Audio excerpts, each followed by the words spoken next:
What it speaks to is sort of the breakdown in sometimes in families and in communities. And you know, when it comes to the gun control issue itself, I mean, I don't believe that the gun control is going to fix this. I don't think that is the answer. I think people want to be able to defend themselves, and you can have gun control, but people who are intent on doing harm are going to figure out a way to get their weapons. This is a significant issue on the campaign trail. How Governor John Kasich there on the value of prayer in the wake of the California killings.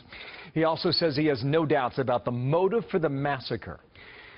Governor John Kasich live from Manchester, New Hampshire today. And Governor, welcome back here to America's Newsroom. Just give me your thoughts on how you go about understanding, first off, what happened this week.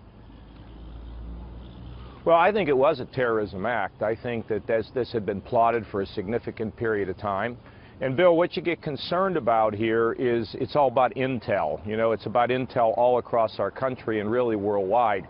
We have joint terrorism task forces, for example, in Ohio, where they go to disrupt plots. But for some reason, even though these two people were, we now believe, from what I have understood, have been in contact with a group of radical jihadists, somehow we had not been able to pick them up. And that brings up one of the issues of encryption. Are they able to communicate in a dark world where we can't find out who they are or what they're talking about?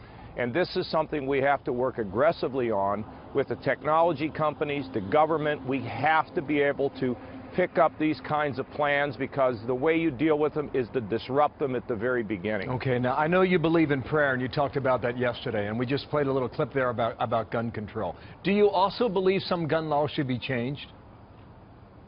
I think the gun laws ought to be enforced. And secondly, you know, when we look at the other mass shootings that occur, as you know, in my state, which I think we ought to be doing nationally, we are doing many things to deal with the problems of the mentally ill.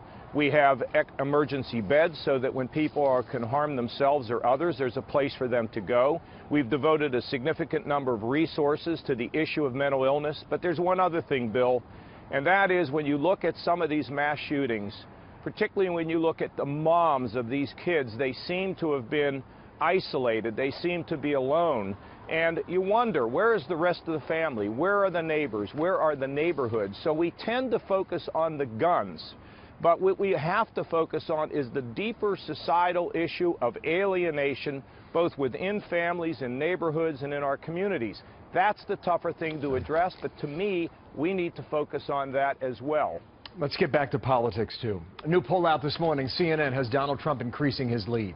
He's now at 36%. In that same poll, you're right around 2%. We can laugh about it, but here are the numbers, Governor. How great of a threat is Donald Trump as a potential nominee for the Republican Party? Well, my concern, Bill, has been, you know, the dividing aspect of this. You know, I don't think you can have a candidate, conservative candidate, who can win, who attacks, you know, we know he's attacked women, he's attacked Hispanics, attacked Muslims. I mean, this is not a way you can win. And secondly, it's not good for the country. We need somebody to unite us, not somebody to divide us. Now, in regard to national polls, I've never had national poll high numbers because people don't know who I am across the country, because I was governor of Ohio, and pretty good governor. So I didn't disrupt, so you didn't come out and cover me.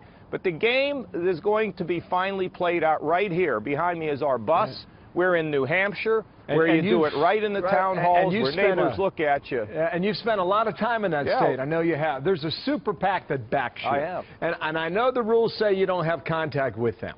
But here is a clip from that super PAC going after Donald Trump just this week. Watch. On-the-job training for president does not work. Benghazi, beheadings, Paris. Our lives depend on a commander-in-chief with experience who understands the world. So you know that there are those in Washington, Republican establishment, who are in a, quote, panic that Trump could be the nominee. Are you? What is scary about Donald Trump? Well, no, I'm not in a panic about anything, Bill. But what we know is, frankly, you got to be tested. So, you know, I served 18 years on the Defense Committee. I understand how you put coalitions together. I understand what it takes in terms of the effectiveness against ISIS. I have a plan. And my plan was just written out of the blue. It's something that is reflected of the experience I've had. Now is not the time to do on-the-job training. As governor of Ohio, I've been through one crisis after another out there, and as you go through them, you develop more character, more strength, and ability to lead. And now more than ever, both with our weak economy and secondly with this country and our way of life under attack, I think we've got to have somebody who has been experienced, tried, and tested. And it's not about what you say you're going to do, it's about what you've done. One more point. You mentioned leadership. Trump said this yesterday. With every tragedy, my numbers go higher because people want strong leadership. Is he onto something there? Does that explain it, Governor? Oh, Bill, I think people do want strong leadership. And I think, you know, at the same time, however, at the end, they're going to want somebody who knows how to land the plane. They can say all they want about who the pilot is, but once it's in the air and once it has to be landed, I believe, Bill, they'll pick somebody who's had an experience in landing the airplane and providing that leadership, not just talking about it. Okay, we'll see. Governor, thank you for your time. Manchester, New Hampshire, on the bus. John Kasich from Ohio. Thank you, sir. Thank you, Bill.